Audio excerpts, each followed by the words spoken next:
Listening, fill in the blanks. Let's start.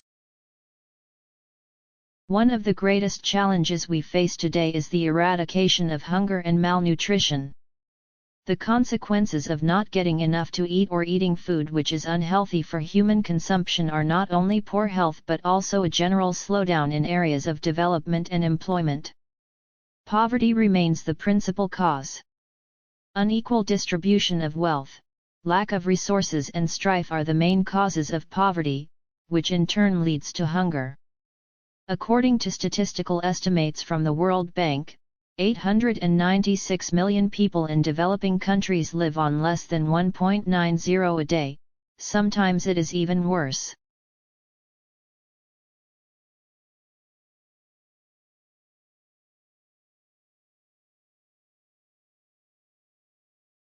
This means that companies rely more and more on the prompt delivery of parts from their suppliers to fulfill orders.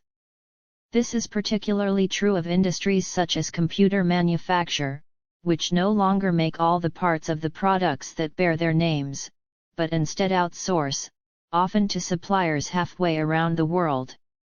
American computer manufacturers are, for example, increasingly dependent on Asian microchip manufacturers in countries such as Taiwan and Thailand.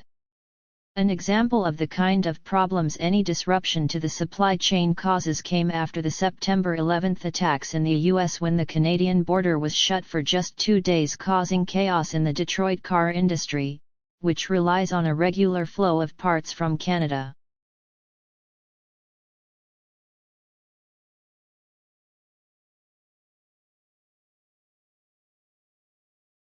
No greenhouse gases are produced, but the system needs some additional features if it is to be environmentally friendly.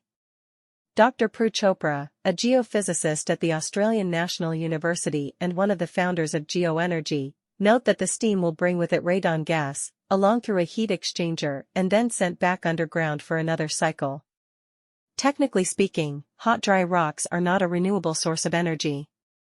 However, the Australian source is so large it could supply the entire country's needs for thousands of years at current rates of consumption.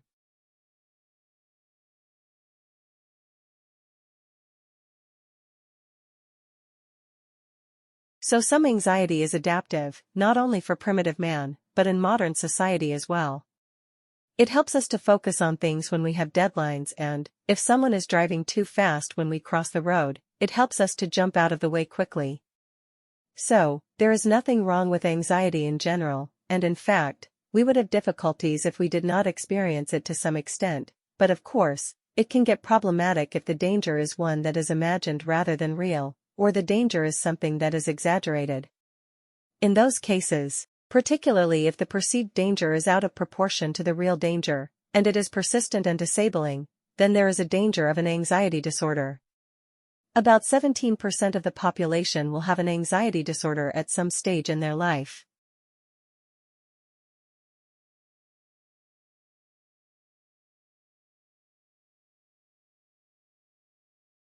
Technology made photographic images a common sight in the shop windows of Regent Street and Piccadilly in London and the commercial boulevards of Paris. In London, for example, there were at the time some 130 commercial establishments where portraits, landscapes, and photographic reproductions of works of art could be bought.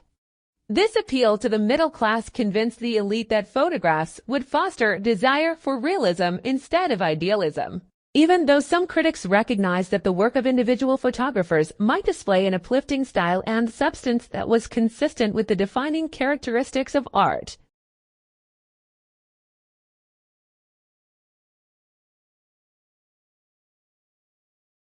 Some problems stem from the esoteric nature of current research and the associated difficulty of finding sufficiently faithful terminology.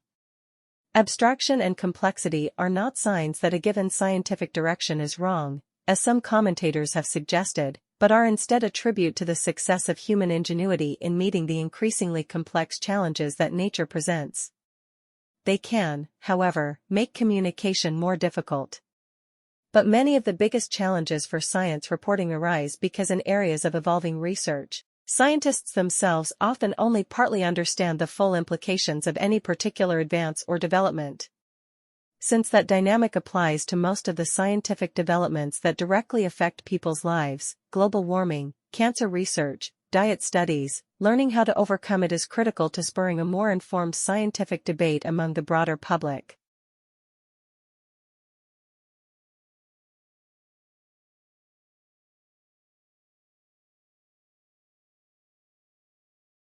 In the wake of industrialization, tourism grew as international trade.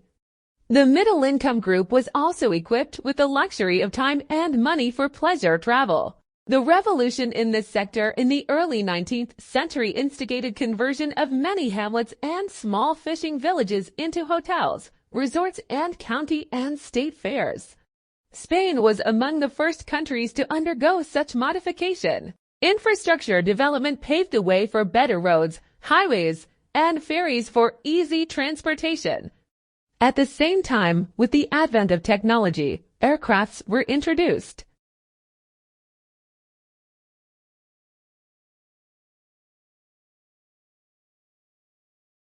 But other aspects of elephant anatomy also support that ability. First, then, enormous bodies, which allow them to generate low-frequency sounds almost as powerful as those of a jet takeoff, provide ideal frames for receiving ground vibrations and conducting them to the inner ear. Second, the elephant's toe bones rest on a fatty pad that might help focus vibrations from the ground into the bone. Finally, the elephant's enormous brain lies in the cranial cavity, behind the eyes in line with the auditory canal. The front of the skull is riddled with sinus cavities that may function as resonating chambers for vibrations from the ground.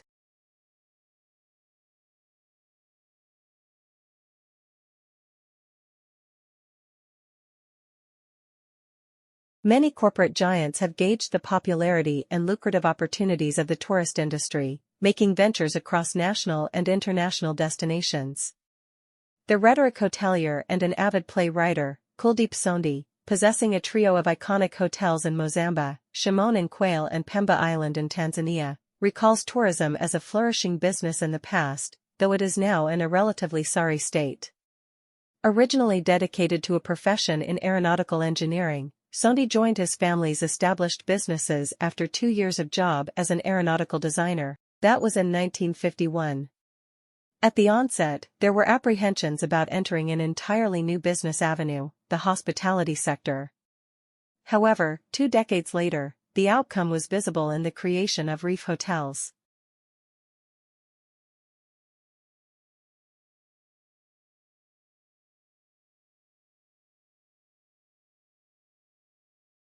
Like, share, subscribe the channel, and press the bell icon for further updates.